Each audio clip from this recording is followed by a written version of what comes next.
We acknowledge and pay our respects to the Wurundjeri people of the Kulin Nation, the traditional custodians of the land we gather on. We acknowledge the deep feelings of attachment and relationship of the Wurundjeri people to country, and we respect and value their past, present, and ongoing connection to the land and cultural beliefs. We wish to pay respects to elders, past, present, and emerging.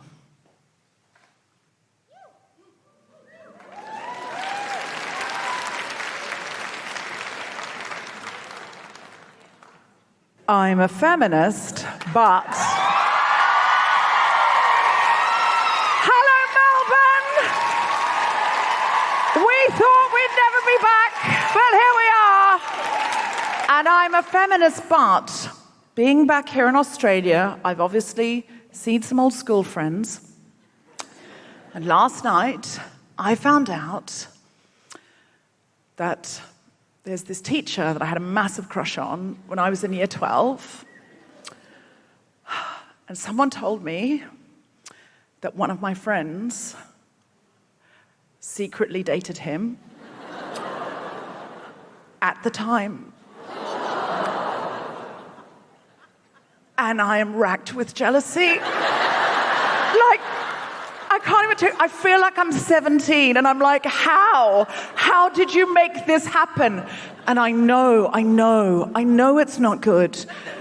But look, he was 23, we were 17. It was not fine, but, I mean, it's very difficult to explain. It's not, you've all had teachers, it's really easy to explain. He was really hot and really flirty and like really friendly because we were sixth formers, you know, that kind of feel. But then occasionally he thought he'd have to assert his authority, so suddenly he'd get like really strict. I mean, what am I meant to do? Not fancy him, not want to go back in time? I didn't know that was an option. I didn't know he was offering. I would have worked harder, I would have tried. Not at school, I worked really hard at school. I would have worked harder at dating him. Don't kink shame me. It's only a fantasy. Teachers a kink. I don't know. I'm a feminist, but...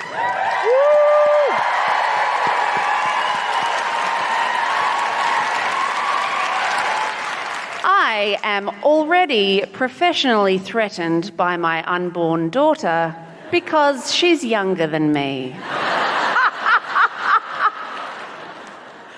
Wow.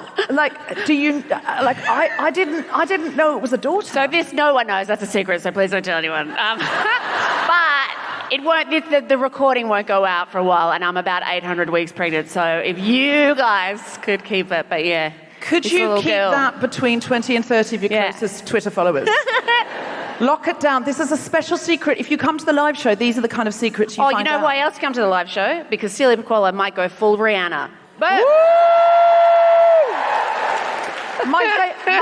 If you're listening at home, Celia... No, let him guess. Let him figure it out.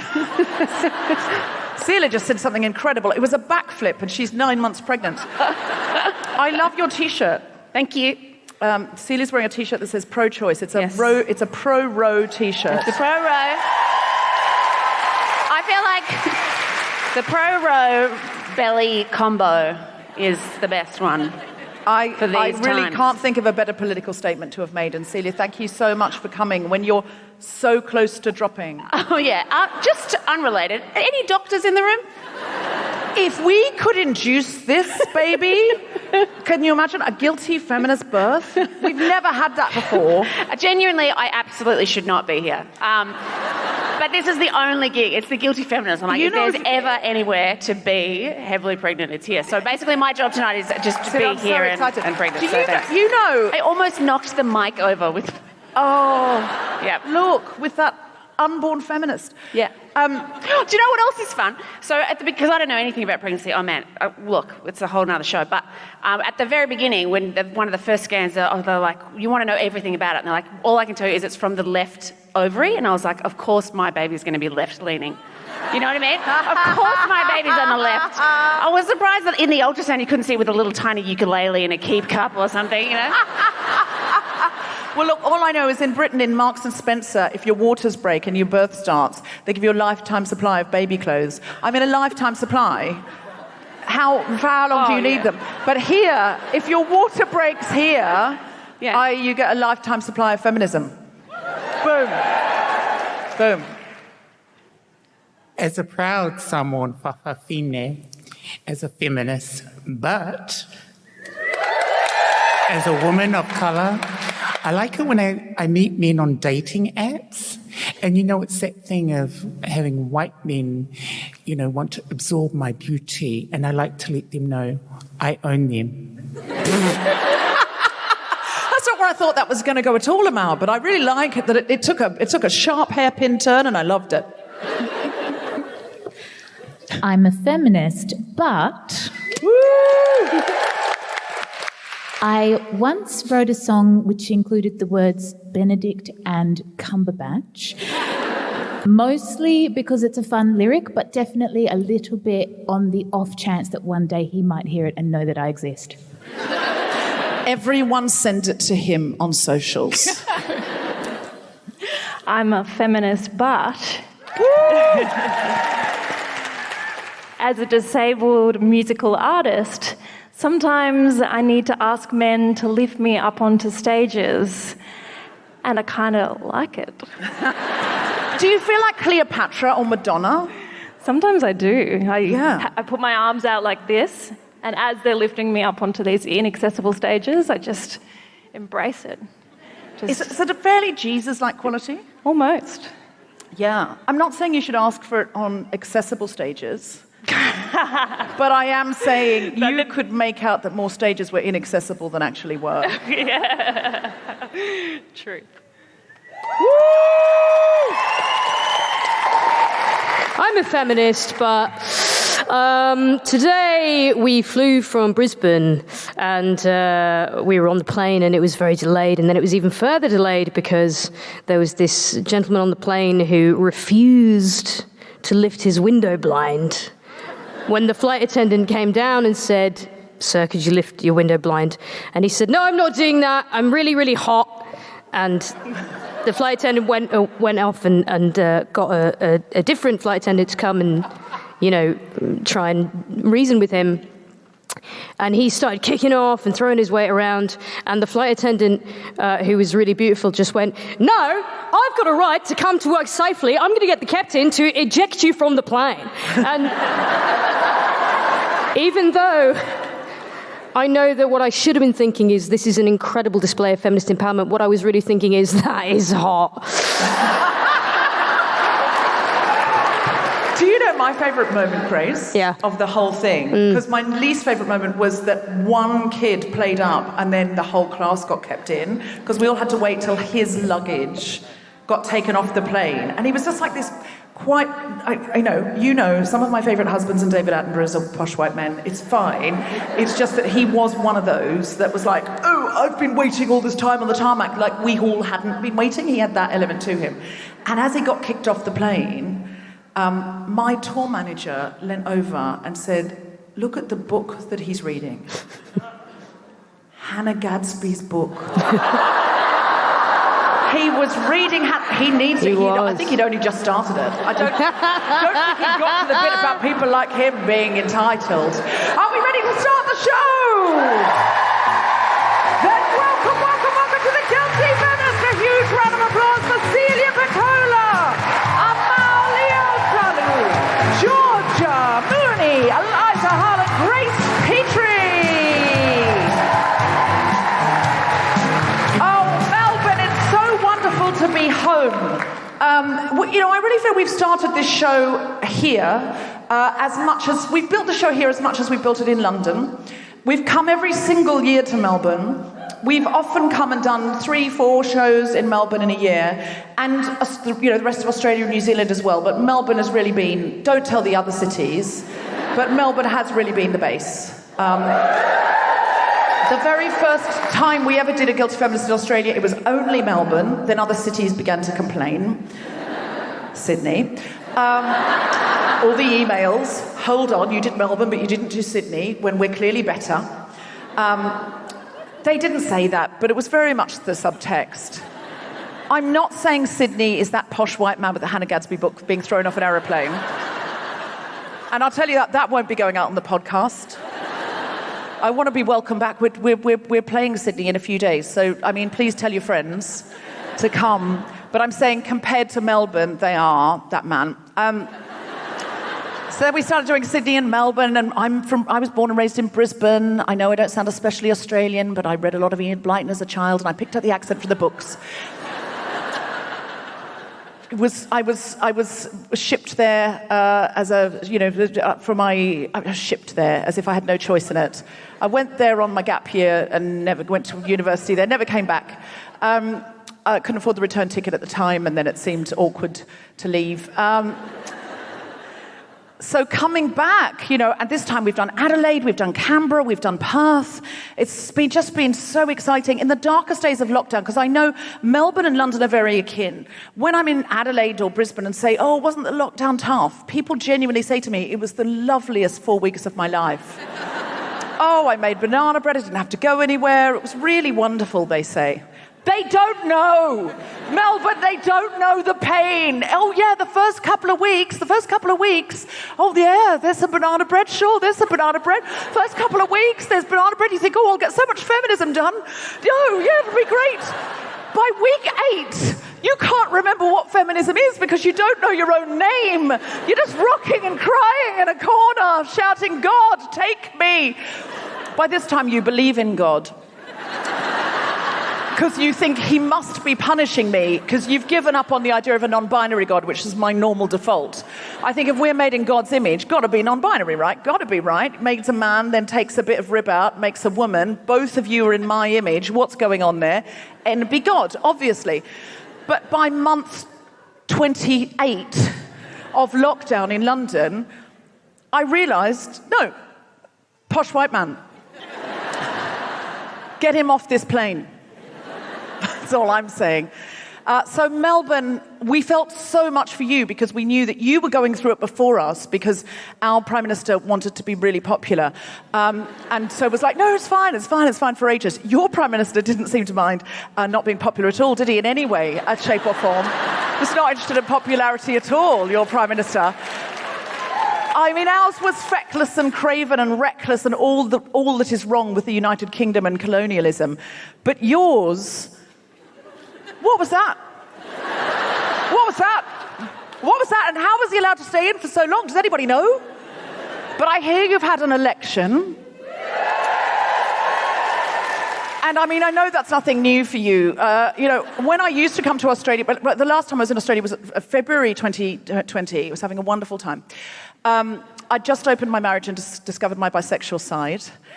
Yeah, it was truly, truly wonderful. And I thought, right, I had an incredible experience on tour. And I just thought, right, this is the beginning of my sapphic journey. This is my sapphic year of exploration. Landed in London, 1st of March 2020. I hate to tell you, but I brought on the pandemic with lesbian hubris.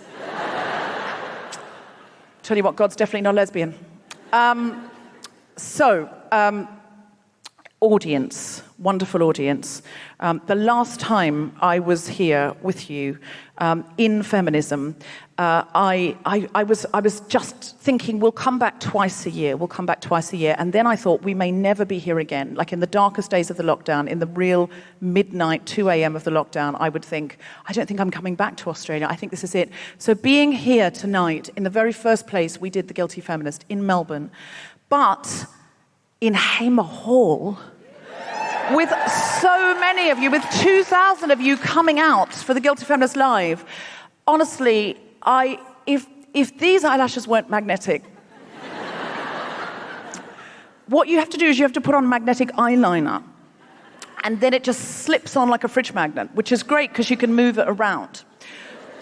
But I have noticed that outbursts of emotion can mess with the system.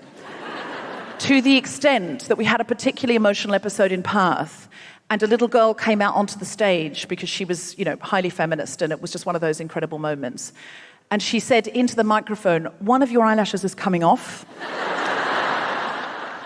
But I thought that was a great act of sisterhood, because that's what we do, isn't it? When we're in fitting rooms and things like that, we say, no, you can do better, or, oh my God, you must buy it, buy two, buy one in every colour. Don't we? That's what we do for each other. That's what we do in public loos. If somebody's having a crisis, we say, leave him, you're better than him. We don't know the details. Maybe she shouldn't leave him. We don't know.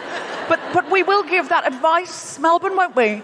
We will give that unsolicited, unfettered, inexpert advice, happily. We see a woman crying and we think it's got anything to do with a man. Where is he? Is he here tonight? Is he out there in the club? I'm going to talk to him. I'm going to find him and I'm going to tell him he's not worthy of you. You just stole his car. Still, there must have been a good reason. Melbourne, what I want to know from you is, have you been doing anything feminist since I've been away?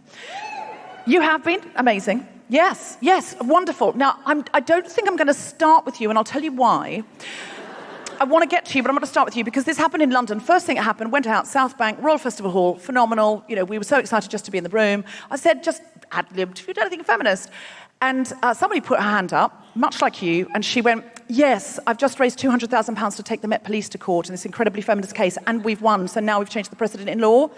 And everyone went, yay! And then I said, anyone else done anything? And everyone went, no, I've done nothing with my life. I can't even call myself a feminist. I don't even know why I'm here. So while the act of feminism from Jamie Klinger, Reclaim These Streets, was necessary, important, and extraordinary, it intimidated others. So I am looking for an act of feminism, Melbourne, so minuscule that everybody else here is going to go, oh, I could do better than that. I'm looking. It's embarrassingly minimal. So you said woohoo. I don't listen. This happened in Canberra. Someone said, no, it's tiny. And then she went, I co-founded. I went, no. No, most people will never co-found anything. Okay? So what's yours? Tell me. I left my infant daughter in the care of her own father to come here tonight.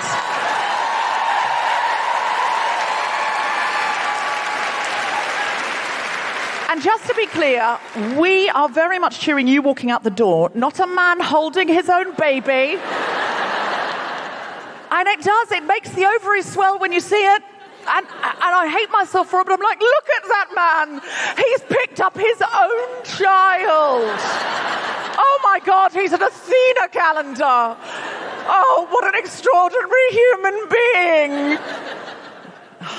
The bar is so low for men.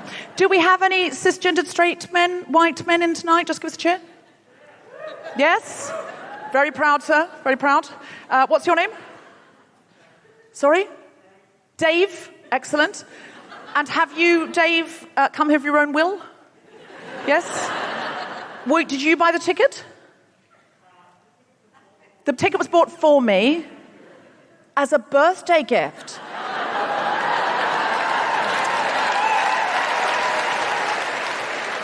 Was that ticket from your girlfriend or wife?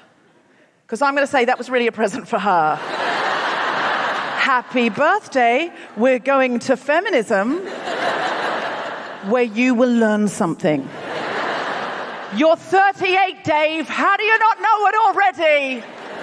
Was it a bit like that, Dave? I listened to the podcast and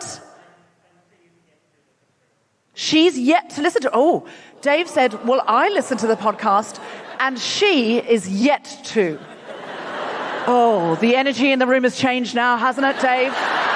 They're all on your side now, Dave. That is how low the bar is for men. You've all listened to the podcast.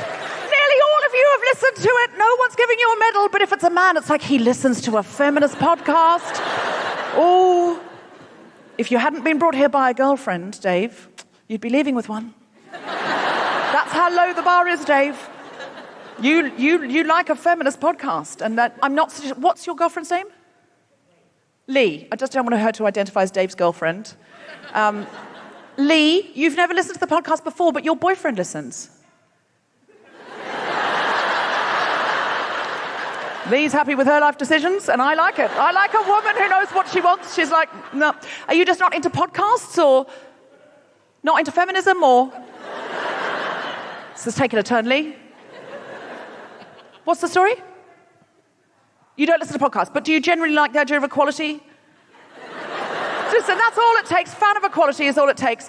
Give us a cheer if you listen to The Guilty Feminist. Give us a cheer if you don't know what you're at. See, those cheers are less certain, aren't they? Less empowered, less feminist, if you will.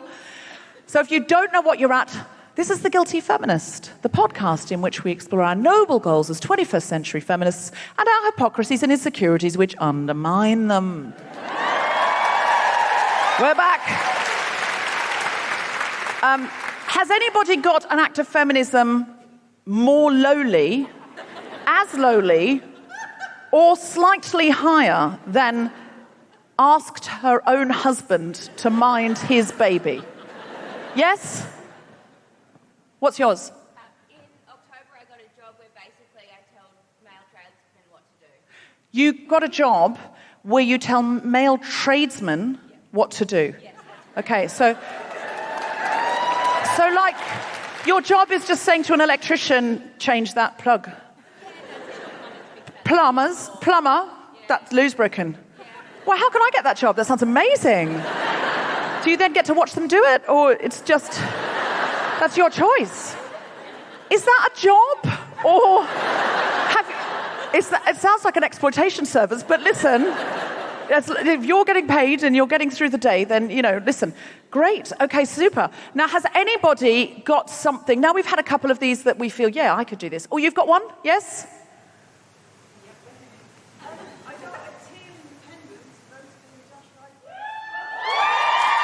Okay. A teal, say this again, a teal independent. Voted into Josh Frydenberg's seat. Okay, can you just come down? Do you mind just coming down? I think there's a microphone for us somewhere if anybody wants to come out, but maybe not. So do you mind just coming out? What's your name?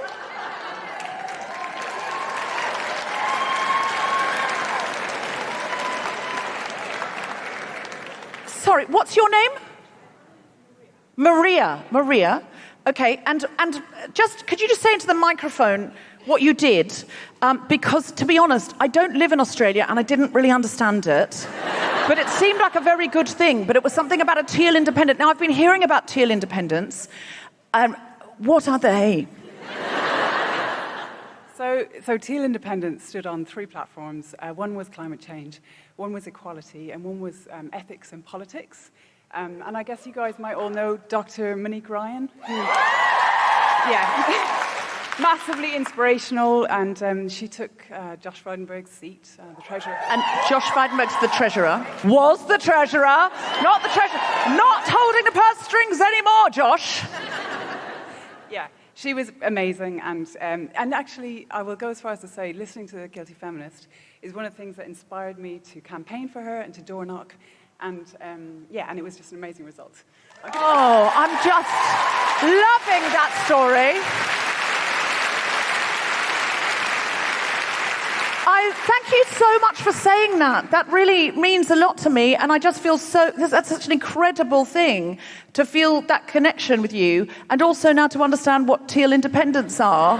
Because I've slightly been nodding along like I should know, and being like, yeah, those teal independents.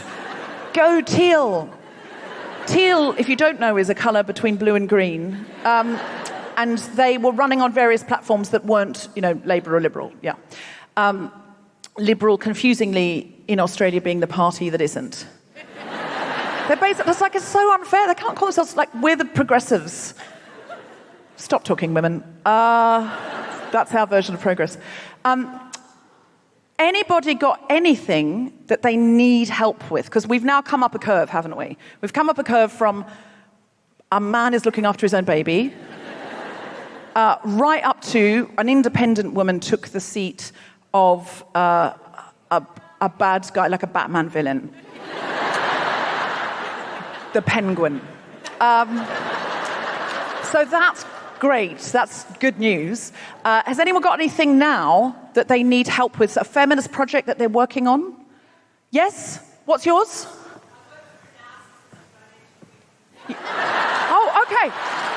I I work for a narcissist and I need to quit. Okay. Can you phone him now? Because I will tell him.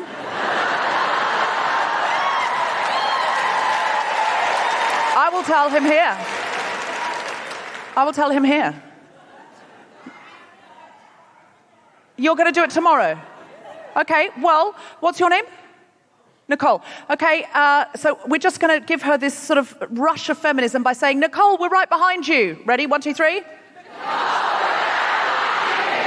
Yeah, great. Okay, super.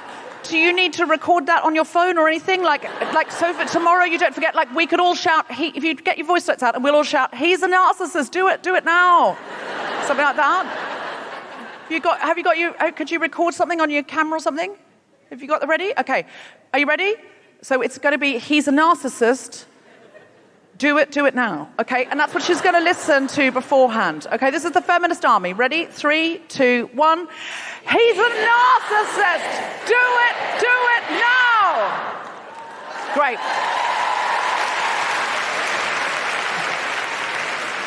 Now, if anyone has anything that they need volunteers or money for, or, you need something signed, you need people ferrying you somewhere, tell me later, have a think about it and be ready to shout it out. Because normally when I say you've got something you need help with, people say something like, oh yeah, we've got this big, ecological gardening project and we need volunteers and we need money, and if everyone could get involved, it's saving the environment, or something like that. That was a unique one, Nicole. But it's my favourite. Because sometimes you just need the siblinghood, the sisterhood and the siblinghood to go, yeah, you're right. I doubt you'll be able to not quit tomorrow, and you haven't quit any of the other days. But tomorrow you're going to listen to that on your headphones and you are going to quit. I'm very excited. But please make sure to tell him why, or very least tell HR why. Okay? Super.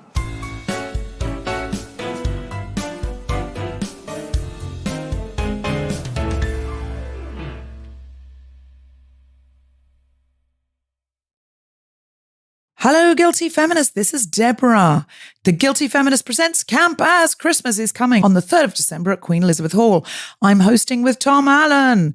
Acts include Sophie Ducat, Daniel Fox, Larry Dean, Rosie Jones, Kemar Bob, Russell Tovey and Rob Diamond, and many more. It is going to be the night of nights. Everyone on the bill is LGBTQ+, and 100% of our proceeds go to the Say It Loud Club, run for and by LGBTQ+ refugees. We are back at King's Place live on the 21st of November with our incredible guest, Celia Pacquola. She's written a book on the subject of internet safety and she's here to tell us all about it. Do not miss that night. The second half of that show will be taken over by the Fock It Up Comedy Club. That's Kemar Bob, and Fock It Up, Fock stands for Femmes of Colour. It's going to be an incredible night. That is also a podcast from the House of the Guilty Feminist. If you could do me a favour right now, go to wherever you get your podcasts and subscribe to or follow the Fock It Up Comedy Club podcast and the Media Storm podcast. The Media Storm podcast, which is new from the House of the Guilty Feminist.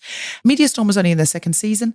They've already won a number of awards, including a gold in the British Podcast Awards, and they're now nominated for a British Journalism Award as Best Interviewers. I really, really recommend that you give them a listen, because they're interviewing the people asked last, giving voice to the voiceless, and they're doing some very, very interesting journalism. We are also at King's Place on the 14th of December. We'll reveal our guest for that soon. For more information and to book, go to guiltyfeminist.com and click on live shows. To support the podcast and get ad-free episodes, go to patreon.com/guiltyfeminist. And if you could pop over to iTunes and give us a 5-star review, you can review any latest episode. You can review every episode if you want. We would really appreciate that. Would help. If you could tell someone else about the Guilty Feminist, bring someone along to a live show, that would be an enormous help to keep the podcast going and support it. And now back to the podcast. Are you ready for some stand-up comedy? Welcome to the stage, the incredible Celia Pacquola! Thank you. Hello! Wow, what a night. You having a nice time? Fuck me. So wonderful to be here. As I say, this is a big deal for me. Thank you very much for having me. This is my probably last time on stage for a long time, because you probably can't tell, but I'm having a baby. Not right now. Nobody panic. And I tell you what, I would have done it a lot sooner if I'd known about the applause. I love it. Oh, thank you. See? Thank you. Thank you. I don't know if I would have got into comedy because I could just do this, just walking around. Thank you. Yes, thank you. Yes, thank you. I was reckless with contraception. Thank you. Yes. Thank you. But anyone knows me, it's very off-brand. It's a weird thing for me. I never thought that I would be having a child. I'm quite old. I'm 39. But I was getting a lot of pressure from taxi drivers, mainly. Anyone else? Why? Taxi drivers, obsessed. Get in a taxi. Where are you going? Where's your kid? Don't know. So I was like, all right, fine, I'll have one. No, what actually happened was, here's what happened, Melbourne, is I just had a look at the world and I thought, you know what, this seems like a really safe and stable environment in which I should bring new life immediately. You know, it seems like the right time, you know? Who knows? Maybe my kid will like war. You don't know. Kids like different shit, you know. Some kids like dinosaurs. Mine might like building shelter and looking for water and natural disasters and being a cannibal. Who knows? Although I say that, I mean, the thing is though, like Mel, we know, like we've had a change of government, very exciting. And I don't know about you, but I've sort of allowed myself, is anyone else allowing themselves just a tiny little feeling of hope? Is that what it's called? Just a little glimmer that maybe there's a future. And Maria, I got to tell you, I am a constituent of Kooyong, and now under the tutelage of Monique Ryan. How exciting! Full disclosure, I did vote Greens, then Monique, but she's great. But I got to tell you, you do your part. You do your little part in your way. I'm very, very excited. Where I live, at the top of the road, the money. Josh Frydenberg used to do these like 10 A2 posters every day, and every day I'd go up and get a coffee and someone had graffitied them in really funny ways. Like my favourite one was there was a speech bubble coming out of Josh Frydenberg's mouth that just said, "Stop being poor."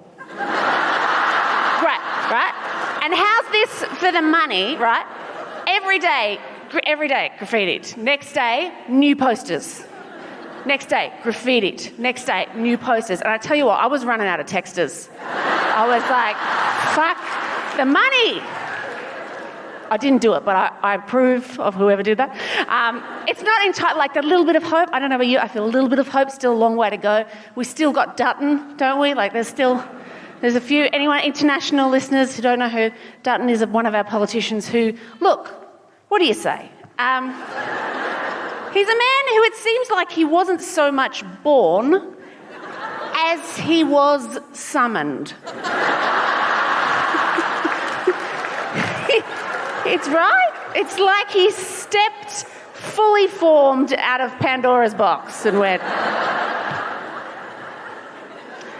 I'm obsessed with the story of Pandora's box, by the way. I know you probably have not heard that reference in a long time. You know the Greek mythology, Pandora's box, which is where they blame one woman, opened a box she wasn't supposed to, and released all of the evils into the world, right? That's the story. Yeah.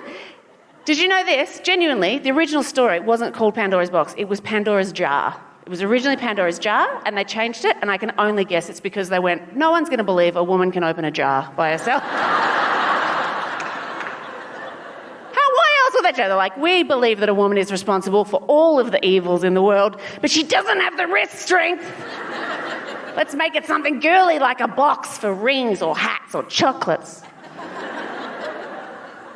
I'll be honest with you, that material is slightly too new, but I went, if ever there's a room that I can throw out an undercooked feminist Pandora's box joke, it's here. No, see, too kind.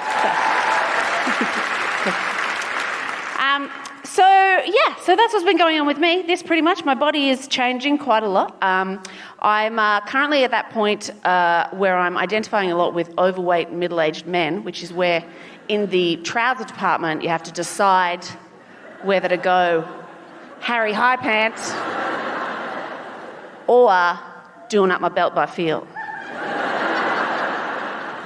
So I usually choose doing up my belt by feel with the pants, right?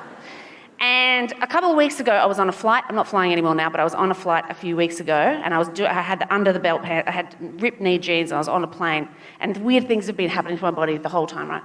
But I was on the plane in the sky, and I noticed on my leg like a big lump, because there's all weird swellings and stuff you don't know. I had a big lump on one of my legs, but because I was wearing ripped jeans, I could reach inside my pants to have a bit of a feel around. And on the plane, I went, I'm just going to have a subtle reach inside to have a feel of this swelling. And I pulled out yesterday's undies.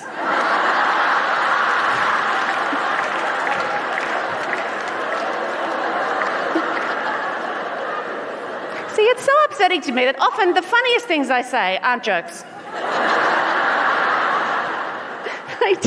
I pulled out yesterday's undies, and look, I got a shock. Not as big a shock as the Qantas employee walking down the aisle who was asking for rubbish. I'm like, what?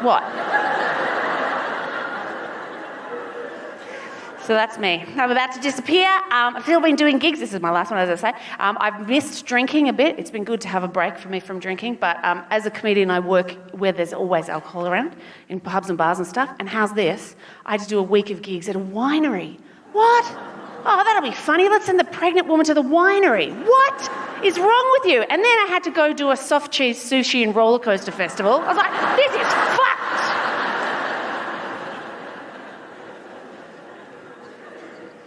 This is so nice. It's really weird. I'm in a really weird position in my life. It's so strange. I feel like I'm on a roller coaster and all the other people who are about to have babies are in front of me. You just watch them go tick, tick, tick and just fuck off the edge. And you have no clue and you can't get off. And you're like, oh, no. Maybe I should have stayed on the teacups. Fuck.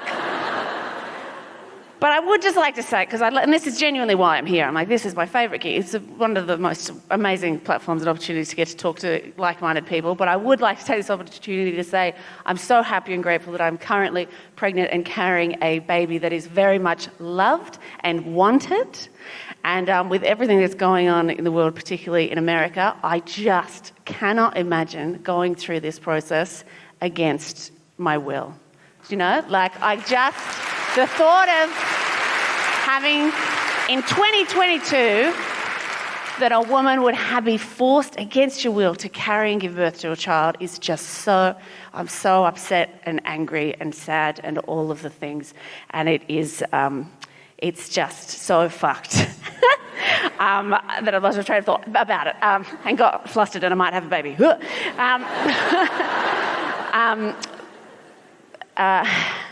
And I feel like it's one of those things where we here go, I've had people say to me, oh, it's America, it's not here. It's not.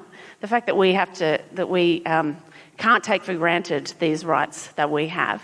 And it's very important to me that that we have the right. It just makes no sense that it seems like our rights are going backwards. Anyway, I'm going to be so annoyed because I had planned like a sentence that was really meaningful to me and now it's gone. But you know what I mean. Anyway, it's very important to me, and as I say, this child is very much wanted and loved. I had an abortion when I was 19, and I have no shame or regrets about that. At the time, just a thing. At the time, I had a bunch of people trying to talk me out of it. Had to walk through protesters and all of that stuff, but it was absolutely the right decision for me at the time, and I'm so grateful that I was able to do that in a safe way. Oh, that's what I was going to say. This stuff we know banning abortion doesn't stop abortion, it just stops safe abortion. So women are absolutely going to be hurt because of this, so we need to fucking sort it out. Anyway, so I went and I had an abortion when I was 19, and absolutely the right decision for me. And at the time, the people who tried to talk me out of it were like, you're going to regret this. One day you're going to regret it, Celia. And I was 19, I'm 39 now. Do I regret it? No. If I'm really honest with you, I've made decisions about sandwiches that I've regretted more. You know, that have caused me more angst and more regret. Like, I've got a sandwich and gone, fuck. Why did you ask for turkey? You know they put cranberry sauce on turkey. You hate cranberry sauce. Shit. That has upset me more than the decision I made over my own body. And I didn't have to walk through protesters to buy a fucking sandwich. Wish I had. I wish there'd been a guy there with a big placard that said, cranberry sauce is the devil's semen. And I would have gone, thank you, sir. thank you, I'll have chicken. And the other thing I'll say on the topic that has bugged me for years, which is I hate that in the conversation, pro-choice is the good guys, right? It's pro-choice is pro a woman's right to choose what she does with her body. Great, the good guys, right? And then there's the opposing group who really should be called anti-abortion, because that's what they're about. But they're not. They're called pro-life, which sucks because pro-life sounds better than pro-choice, you know? Like, even I get confused. If someone's like, hey, you pro-life? I'm like, well, yeah. I'm not anti-life. I love life. Life's my second favourite thing to get high on, you know? It's fucked. Like, the bad guys shouldn't be allowed to have a good guy name. It's like the KKK shouldn't be allowed to call themselves pro-sheet. I might accidentally vote for that. I love sheet. It's fucked. Anyway, that's all I say on it. Thank you very much. Do you see how uncomfortably getting political sits on me? So I will finish with some gossip. Yay! Because, you know, look, there's a story attached to this, and you're not going to believe it. There's a man attached to the baby, which is the most shocking thing of all, because a lot of people who know me are like, yeah, I believe you'd get knocked up, Celia, but you got a +1 for Christmas? Get out. Yeah. And everyone's family looks different, and there's so many different ways of doing this. And me, I am currently in a relationship with the baby's father. I met him online during lockdown less than a year ago. Yep, that's it. Oh, yeah. I met him 10 months ago, and I'm currently 8 months pregnant. So that'll be the next show. I met him online during lockdown, and I tell you what, anyone who was doing online dating during lockdown, I tell you what, it just made my life so much easier, is once I decided that I was only dating vaccinated men. Oh, what a time saver. What a time saver. Like, just cut through the bullshit straight away. It was so good. Because it was like, if you tell me you're vaccinated, you are telling me you care about people, you believe in science, and you know how to book a fucking appointment.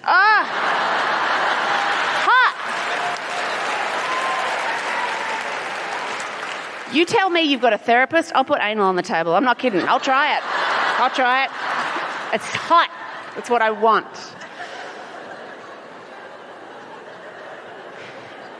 So this guy, I met him on an app that immediately sent you to their Instagram page, which is great, so you could like stalk them, okay? So we'd been texting for about a week before we'd spoken or anything, before I went to his Instagram page, and I learnt from his Instagram page 2 very interesting things about this man, okay? Number 1, he's a photographer. Ooh, that's kind of cool. Cute. Photographer. Interesting. And number 2, he's Italian. Ooh, that's fun. I'm Italian. Nice.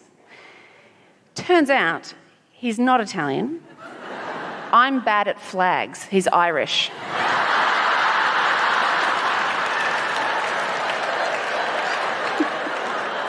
Yeah. I had no idea. And I said to him, I'm like, Seamus? Seamus Paddy Fiddly-Dee-O potatoes. You're Irish? Ladies and gentlemen, thank you very much for listening. Enjoy the rest of the show.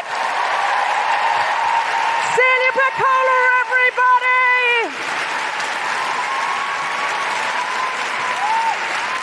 Isn't she magnificent? And this really is her last gig. She said, I was really done, but I thought, it's the Guilty Feminist, come on. So she and her daughter that's her first performance. I mean, I'm just so excited. And are you having a good time, Dave? Yeah? I'm your birthday present. You enjoying me? You want to blow me out?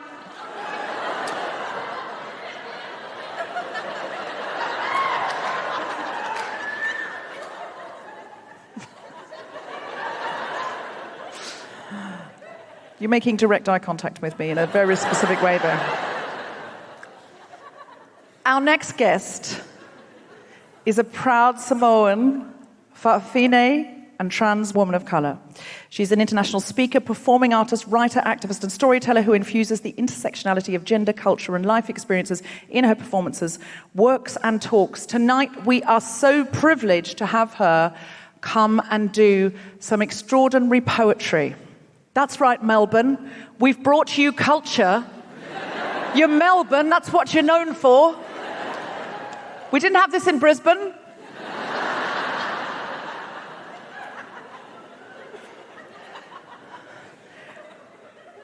So put your hands together and make incredible Melbourne guilty feminist welcoming, riotous, orgiastic noises for the incredible Amalio Talou.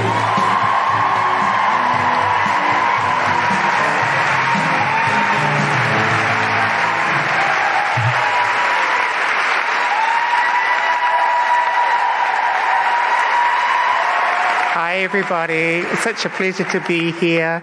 I would like to pay my respects first and foremost to our elders past, present, and emerging, even my queer elders and also my Pacific Indigenous elders.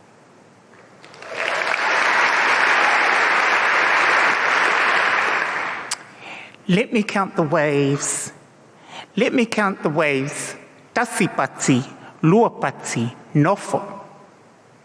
Thus, with the air that I breathe of my language and my culture that connects me to my past, present, and possible future, the rites of passage of my queer responsibility to mankind, to my people, to me. I treasure my ancestors like a brown girl in the rain and by the rivers of Babylon. Yeah, we weep. We weep, we weep. For the future generations, as our own rivers of Babylon overflows unexpectedly, and we're left to pick up the pieces and explain to our future Pacific generations of what was and what we could have done to disrupt, fight, and protect our honor. The oxygen we give life, clouded in fear, over our misfortunes and our mistakes, and the climate change fight being reported in many directions. We smile in our tears as if we choose this journey by pure luck. I should have, but I don't have answers. Yeah, we weep. We weep. I weep within my grief. The ecosystems of suffrage, and in future, we are not defined or labeled by any other kind of status, but by the displacement of environmental stress and how we battle to grasp international refuge law. Tasipati, luapati, nofo. And then we weep, we weep, we weep. The future compass of life existence pointing towards the erasure of not only identity, but the slow death and disposition of Pacific nations. Yeah, we weep, like the blood that flows within my soul, we weep. Tasipati, luapati, nofo.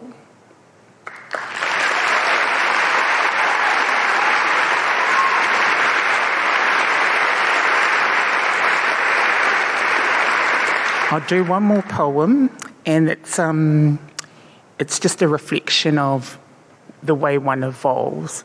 So in my culture, we have the special term, the fabulous term, whawhawhine, and that's how I best identify a trans woman of colour, but I pay respects to my own Indigenous Pacific culture of being a proud whawhawhine woman.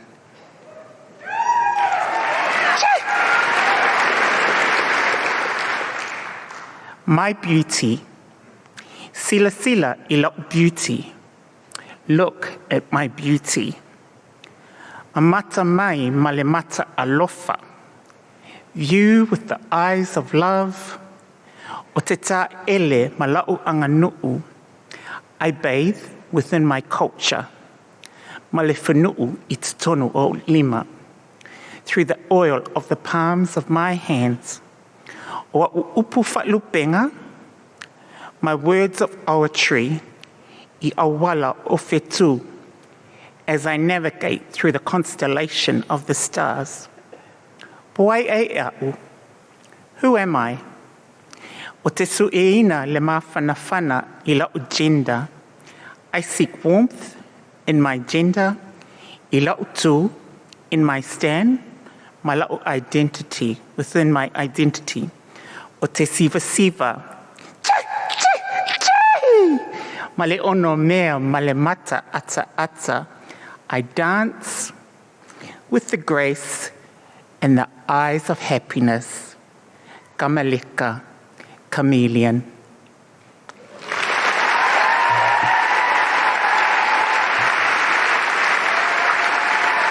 Amal, everybody! Come take a seat, Amal. Come take a seat. Where are you going to sit? Do you want to sit here? Okay, great. Amal, that was absolutely brilliant. Thank you so much. Could you tell us a little bit about what led you to poetry? I think it was just finding a rhythm, like finding where my place in the society, in this world. So, being trans, identifying as trans, evolving to be trans, and then looking upon my own Pacific Indigenous identity of Whawhawhine. So it kind of fitted in line. I come from a culture that's known as orators. Mm-hmm. So, so it just felt in line with that. And it's just something that I enjoy doing. Well, you're wonderful at it. It was really moving to watch. Could you tell us a little bit more about the Whawhine tradition? Because I think at the moment, there's certainly in the UK, there are a lot of people who go, people are coming out as trans and what's happening like it's new. And I'm increasingly understanding that if we are to solve the climate crisis and if we are to take on global pandemics, we're going to have to come together as the human race, and we're going to have to be led by Indigenous people because they're the only ones who've ever got it right. Until colonisation, that Indigenous lifestyle wasn't destroying the environment. It was colonisation that brought diseases to different continents. So, I look to Indigenous leaders, and every time they present calm and powerful messages. And I'm really interested in the Whawhine tradition. Could you please tell us a little bit about it? Okay, we see it as a gender identity, or we don't have the LGBTIQ framing that is best known to the Western world, the Western culture. So we have a layered term called Whawhine. Specifically, it kind of is associated with trans women, but it also has the framing of gay men. Like I said, it's kind of fluid. We don't have a LGBTIQ framing on our queer society or our so-called LGBTIQ society. Sorry, we're going to need you to put things in lots of little boxes because white people love a box. And we do need to know which of these boxes it's in. I was reading Emma Diberi, What White People Can Do Next. She's an incredible academic and commentator. And she was saying in Africa, the indigenous people, everything was more fluid. Like there's just this binary, or even we've got all of these letters, and that's not to say there's no use to the LGBTQI plus letters. We're not diminishing that, but the fluidity interests me. It's not this or that. It's not hot or cold. It's that's not how we think about other things. It's not just hot or cold. It's warm, or it's hotter than it was before, or everything else is fluid. Yeah, it's probably the opposite to what the Western world would expect or expectations. We tend to do things that are in the opposite. So our community back in Samoa, in American Samoa, is a lot more relaxed in terms of the Whawhine identity. Our Prime Minister that we had for 40 years, who just exited last year, was the patron of our Whawhine Association. So that would be putting someone like Scott Morrison in charge of an LGBTI. Oh, yeah, maybe no to that. I hear he's free, but... Yeah. I hear he's not doing much, but let's not do that. I think he's done his bit. I'm really fascinated by this, and I would love to get you on another time. Maybe we could have a Zoom and do an extra episode, because it's fascinating to hear you talk about it. It's an archaic tradition, and I asked you before, was it like a sort of special thing, or was there any was it endowed with anything? No, it was just through history that we've known to have, like also through Pacific histories, what would be considered third gender. So Tahiti was all ma'u. And once upon a time, the travels of Captain Cook and some of his fellow men on the ship had encountered, or there was hearsay spoken of kind of get-togethers with some of the ma'u. So we have a strong whakawhine community back in Samoa and globally, and there's a lot of respect for us. And it's just the opposite, where I would struggle here in the Western with the Westerners trying to get their heads over the trans stuff. My community is a lot. We do face discrimination, however, so it's not to the extent where they have here or other parts in the world. You can be a teacher and you can be whakawhine. You can have a government position. And it's just a thing you are. Yeah, like tall or short or it's not a thing to be gotten over or understood, or it's just I think people will look at you as, if you can do the job, that's more important. And so what a radical idea. Yeah. If you could do the job, that's more important. Oh wow. So, learning so many things.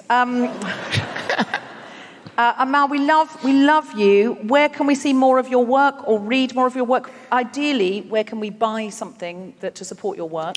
Well, I have a book that I'm a part of, and it's great. I can't remember. Thank you. Okay, so if you could Google Amal, AMAO, Leota, Leota, and Lou. LU, and you can, I'm sure you'll be able to find her poetry online and ideally buy the book so that you're supporting it. Is it an anthology you're part of, did you say? Yes, and I've got an event tomorrow, a show tomorrow, which is called Queer Pacifica, and if you're out at St. Albans, it's at the Brewery Theatre, so please come down. There's going to be some amazing queer Pacific talent and stories. And even if you're not out at St. Albans, you could go there. Because Amal's come here tonight, so you could go there. These are just suggestions. That'd be great. 2 nights in a row. Think how feminist you'll be, Dave. That was absolutely phenomenal. A big round of applause for Amal Leota Lowe.